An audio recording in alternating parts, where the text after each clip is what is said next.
maybe do it on a more regular basis here. Does anything kind of pop to your mind where, you've tried to help someone, but it's just not received? Does that count for family members? Absolutely, yeah. Yeah, that's actually a good point, yeah. We probably all, if we sat here long enough, could think of a time when we've tried to help someone that's just not received, right? This happened to me just this week. I have a woman that I'm mentoring. I do a lot of mentoring. And I have a woman that I'm mentoring at CDC. And she and I both have twins, and so there's a bond there. She got pregnant her senior year of college. She had twins. She had 2 classes left to finish school and dropped out. Of course, being in the urban environment that she's in, she lives in central Detroit. She wasn't married to the young man that got her pregnant, and he actually had 2 women pregnant at the same time, and he chose to live with the other woman, so completely without any help from the dad at all. And I've been mentoring her for about a year and a half, and I've been encouraging her to go back. It's only 2 classes, to get back into school and to finish that. I just think, I'm big on education. And so she had an appointment this week at Eastern Michigan to go meet with an advisor and get back in school. And I wanted her to take my car. And I kept saying, Catherine, take my car. It's no big deal. Like, it's not any, I can walk to work. I work 1 mile from where I live. So it's not a big deal. And she refused and refused and refused and refused. And she finally, I got out of her why. She said, Miss Nancy, if I take your car, that will give you something to throw back in my face next time you're mad at me. Because the culture there is so much of mistrust that she can't trust me to do her a favor and not use it against her. So even little things like that, just not understanding the culture, I pushed hard to have her take my car. She wouldn't take it, and she didn't take it, and I'm kind of okay with that now because I understand why. She doesn't want me to have a tool to hurt her in the future, so I still try to help fish sometimes. So it's a learning process, and I've been doing this for about 10 years, just to put that up there. Do we have it working now? Okay, awesome. The way we're going to go about this training is there's 2 parts to it. The first part is what I call poverty training.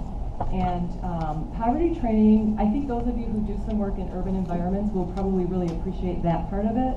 We're going to look at cross-cultural training from 2 perspectives, or 2 lenses, if you will. The first lens is we're going to really look at poverty. And to do that, we're going to understand the poverty that we know best, and that's American poverty. And then the second half of the training, I'm going to give you a little more of like cross-cultural communication tools and a little more practical application of things that you can use. So we're going to spend actually about the first 60 or 70% of our time just talking about American poverty, and then we'll apply that to what you'll see in Iraq. Does that sound like a plan? Okay. Okay, the first part, this lens 1, we're going to focus on economic or social class. And when we talk about poverty, we're talking about social class or socioeconomics, right? So in America, we have 3 classes, right? We have poverty, we have middle class, and we have wealth. And there's different rules. They're called hidden rules, and we'll talk about those. But there's different rules in each of those classes that make things work in those cultures. So what I want to be clear on is we're not talking about race, and we're not talking about culture for this first part of the training. We'll switch that up in the second part. But right now, we're talking about economic or social class, okay? So no significant learning occurs without significant relationship. This is one of my favorite quotes. I use it every training I do. The reason I do is I think human nature is when we see things that we don't understand, we just have a tendency to judge them. When you walk into a culture, you just see things that don't make sense to you. Catherine wouldn't take my car. That didn't make sense to me, right? So the tendency is to judge. The purpose of this training is to help you move from judgment to understanding. Now, kind of the other end of that spectrum, what some people do is they justify the behavior that they see. So you see that a lot, like in the secular world, you'll see justification of behavior. But if you look in the Bible, you'll see the Pharisees, and they were judgmental, right? So you've got judgment on this side, and you've got justification on this side. You see something you don't understand, you're going to go to one of those 2 extremes. The purpose of the training is to kind of get you up in the middle, and that's what I call understanding. So I want to increase your understanding of what you're seeing, for the purpose of not going to judgment, because judgment is the first thing that kills relationship. You guys all know that, right? I'm sure you have relationships in your lives right now, right? Judgment just kills that. So we're going to try to talk about how to advance relationships and trust, understanding, grace, all those things come in with understanding. Okay. So I want you guys to think of an adult in generational poverty. Now, we're talking America, right? And when I say generational poverty, I want to be clear. Generational poverty is more than one generation in poverty. So there's actually two kinds of poverty in America. There's situational poverty, and there's generational poverty. So situational poverty is somebody who's cast into poverty from an event, like illness, and you lose your job, or death. Maybe a woman loses her husband and her support, and that will crush her into poverty. Death, divorce, they tend to start with D's, drugs, disease. When you are in poverty for a situation or a reason, you bring other resources with you. So you lose your financial resource, but you have other resources. You still have your social resources. You still have friends that you know from your old social class. You understand the hidden rules or the way to navigate the class above you. But generational poverty, you've been in poverty for more than one generation, and you lose those resources. And every generation that you're in poverty, you lose more and more resources. So by the time you get to the third or fourth generation of poverty, you have no resources left. Okay, so generational poverty is different. So if you could think about an adult that is in generational poverty, so multiple generations in poverty, and you followed that person around for a year, and you thought about how they spend their time. Now, normally I do this as a workshop, and I have a board, and we kind of go through this together, but for the sake of time, I'm not going to do it that way today. You guys have the handout, and we're going to put up the slide on the screen. But I want you to think about this first. What we're doing is we're building what I call a mental model. A mental model is like, if you think about a weather map when you watch the news, a mental model gives you a lot of information all at once in a picture. So we're going to build a mental model for poverty. Every one of you in this room, in your head right now, has a mental model for poverty already. It might change between now and when you walk out the door. I'm kind of hoping that it does. Because we live in Detroit, how many of you are like born and raised Detroiters from here?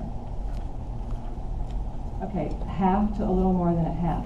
Because we're from Detroit, in Detroit, we are the most segregated large city in the country, which means 8 Mile. You know, when I was growing up, I didn't cross 8 Mile. I wasn't allowed to by myself, right? So we have a tendency, because of where we come from, especially if we're from Detroit, to interrelate race and social class, okay? For the sake of this, I have to take those apart because they're way too complex to look at them together. So we're going to take them apart and just look at social class. But if you think about poverty, your grandmother, or depending on how old you are, maybe your great-grandmother, if she went through, say, the Great Depression, her idea of poverty is probably a little bit different than yours. Her idea of poverty is, I'm going to save newspapers and I'm going to save rubber bands because you never know when the bottom's going to fall out of the economy. I see some heads nodding. Does anybody have a grandma like that? Yeah, okay. So her idea of poverty, and then somebody who's probably the youngest in this room's idea of poverty is probably very different, right? So we're going to agree on a mental model of poverty. Something else, poverty in the United States and poverty internationally is very different, right? Typically we have safety nets here. In other places they don't have safety nets. So it looks different here. But let's start with what is familiar to us. So we have up there our mental model for poverty. And I think on your handout, I didn't get that. I think you have one page with 3 circles on it. And I don't think I labeled the first 2. So you've got poverty and then you've got middle class. If you want to write those in, I don't think I got that. So let's talk first about a couple of the things that are on here, okay? Where it says cars, okay? I usually call that transportation. Just transportation doesn't fit very well up there. Transportation is one of the things that is hugely different in the culture of poverty than it is in middle class. You don't have reliable cars. You don't have AAA. In poverty, instead of AAA, we have something called Uncle Ray. So that means that relationships become very important. So I have relationships in the center of this circle. I call that a driving force. Everything in poverty goes through that driving force of relationships. Relationships are key. If you want to also write in the center, you can write survival, because we tend to be in survival mode all the time. It's a very unstable environment, and so we're constantly trying to solve concrete problems right in front of us. So we're living in the very present moment, in survival mode, and relationships are very important. Now, these things that go around the outside are the things that look different in poverty than they do in middle class. So I talked about cars. We're always driving clunker cars, right? We can never get enough money to buy a reliable car. In Detroit, I don't know, does anybody here live in Detroit? Just curious. When I moved, I lived in Northville, and the Lord called my husband and I to live in the city of Detroit. I live in the city of Detroit now. When we did that, our insurance rate went up 3 times. I pay 3 times as much auto insurance now as I did when I lived in Northville, okay? So a lot of people in poverty don't have car insurance, or if they are paying insurance, they just don't have that much money left over for a car payment. It's hard to get that much money together to buy a reliable car, so cars are always breaking down. My friend Catherine I talked to you about, she had a broken taillight, didn't have money to get it fixed, got 3 tickets for the same thing, and had a suspended license because of that. Okay, single mom in the city trying to figure it out, can't fix a broken taillight, now she can't even drive. It took $500 for her to pay those tickets, dig out of that hole for a broken taillight. I mean, it's crazy, this cycle, right, that just repeats itself. So transportation is huge. It just looks different. Do you guys remember the story? It was a while ago now. I think it was a year or a year and a half ago. James Robinson, the guy that walked from Detroit